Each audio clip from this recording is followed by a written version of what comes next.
అబ్బా! ఏంటండి ఈ చేపల ఫ్రై ఇంత బాగా వచ్చింది. నేను పిన్ని వాళ్ళ ఇంటికైతే వచ్చాను కదా! పిన్నయితే ఒక ప్రాసెస్ అయితే చెప్పింది.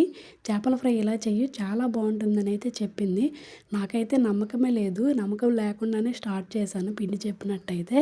ఆ ప్రాసెస్ అయితే ఏంటో మీకు కూడా చూపిస్తాను చూడండి.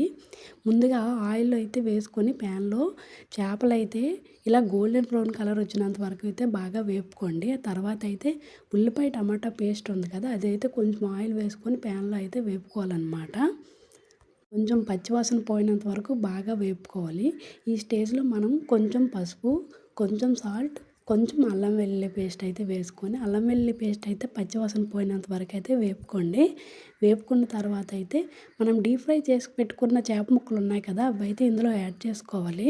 యాడ్ చేసుకొని బాగా కలుపుకున్న తర్వాత అయితే దీని మీద అయితే మూత పెట్టేసి అయితే ఒక 5 మినిట్స్ అయితే మగ్గనివ్వండి.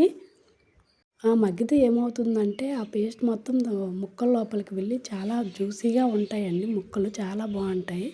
కొంచెం కారం కూడా వేసుకొని బాగా అయితే కలుపుకోండి అటు ఇటు. మూత తీసి ప్రతిసారి కలుపుతూ ఉండాలి. లేకపోతే కిందన మాడిపోతుంది. తర్వాత అయితే కొంచెం కరివేపాకు, కొంచెం కొత్తిమీర వేసుకొని మళ్ళీ ప్యాన్ అయితే మూత పెట్టేసి మళ్ళీ 5 మినిట్స్ అయితే మగ్గనివ్వండి.